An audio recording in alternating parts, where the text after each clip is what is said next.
I'm Dr. Duke, and this is my take on the news. And I really hope everybody had a fantastic Easter this past weekend. It was really a bizarre Easter when you think about it. An Easter without Easter egg rolls from the White House, without little girls in pretty dresses and bonnets, without the beautiful spring associations that come with Easter. And that's, of course, is because we were on international lockdown. And, you know, I got to thinking over the Easter holiday when we couldn't go to church, when you couldn't observe the Good Friday services, when you couldn't celebrate that Sunday morning, the absolute historical reality of the resurrection of Christ, that it's time, guys. It's time to go back to work. It is. It really is. It's time for us to be smart, to be sober, to be careful, but it's time that we go back to work. And not just back to work, but we go back to our recreations, and we go back to our necessities, and we go back to our faith. The preponderance over this weekend, past Easter weekend, of churches and ministers and pastors and cathedrals that are being shut, people being arrested, pastors being arrested, people being given tickets, $500 tickets for sitting in their cars with the windows rolled up, listening to sermons, getting tickets. This now has crossed a line. And I want to go back to the story of Christ for a moment. When we think of Easter, it is the moment in history. All human history is a footnote to the resurrection of Christ. When Christ got up from that grave, even perhaps more importantly than the incarnation, when the God who made the world became man, that's a biggie. But the reason the God who made the very God who created the universe entered the universe as a human being was to save it through his death and resurrection. All history revolves around that moment. And I ask myself this Easter weekend, what was Christ's attitude to plagues? What was Christ's attitude to these kinds of crisis situations? And it's abundantly clear that Christ's response was to be on the front lines. Christ did not cower. Christ did not, and something, you want to talk about something dangerously contagious. How about leprosy?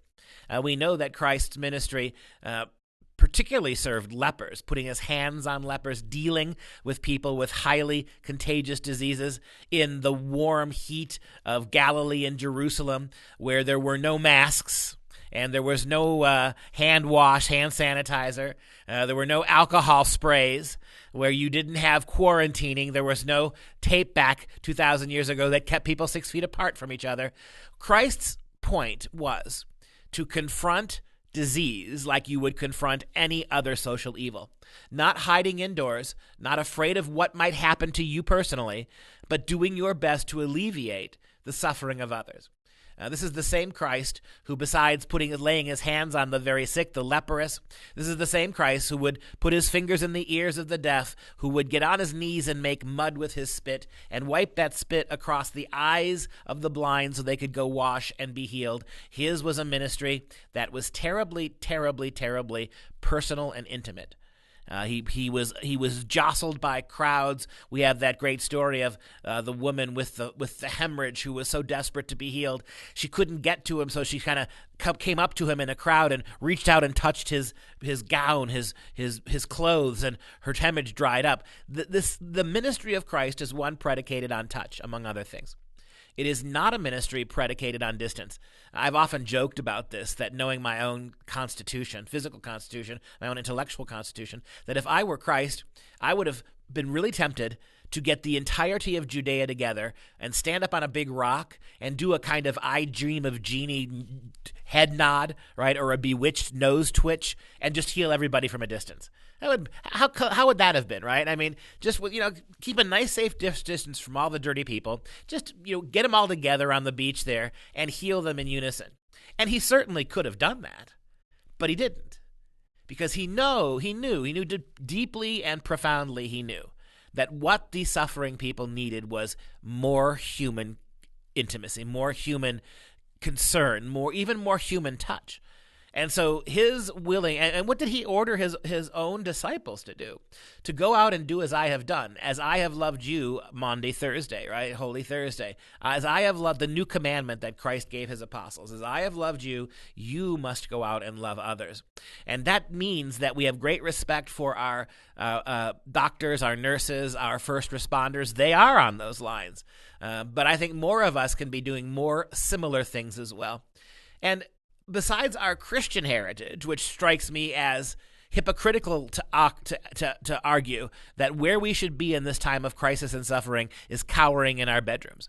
It seems the exact opposite is true. I would also say on the political and civic front that what Americans do, the history of America, is not a history of cowering, and it's not a history of waiting on the sidelines.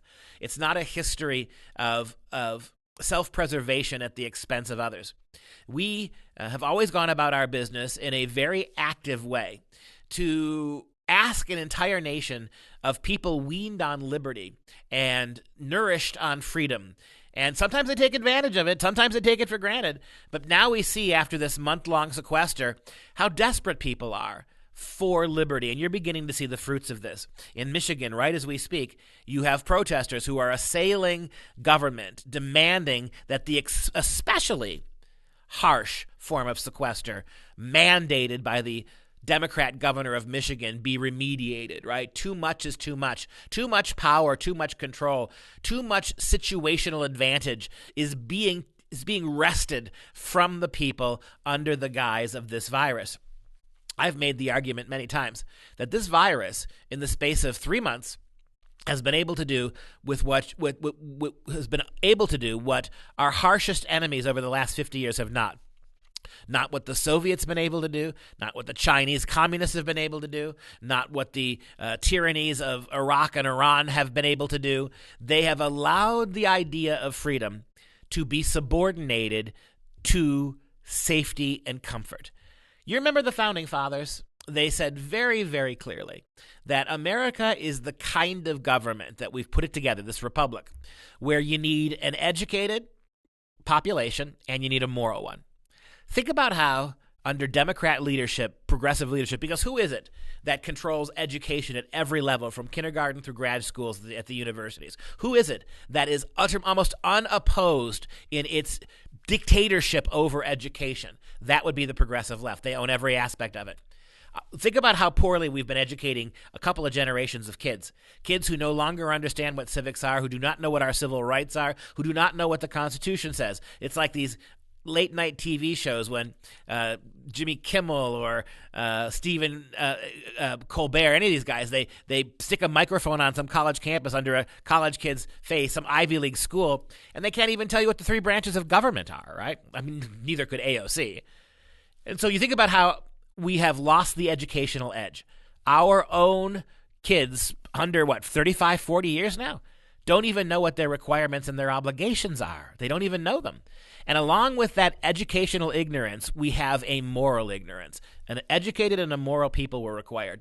The morality that has been undercut in this country, the destroying of the family, the biological family, hell, the destroying of biology and gender altogether, the LGBTQ, the Planned Parenthood, the murderous abortion regime, the normalizing of the broken family, the alternative family, the endless parade of moral debauchery, the rampantness of pornography in our culture. There's so many aspects of this that would make the Founding Fathers roll over in their graves. We have lost our education, and because we've lost good knowledge and history of what the Republic used to be like and what it cost to build it, we no longer value it. Because we no longer value it and its guidelines for living, we have lapsed into abject immorality and even amorality. But if you stop again and reflect on our Judeo-Christian heritage, as well as our American liberty-based heritage, I find very little reason to justify the kind of draconian hijacking of our civil liberties, our freedoms, and our rights that is going on under this virus. Donald Trump, it is time now to tell the doctors that we appreciate your hard work and we will continue to take your advice.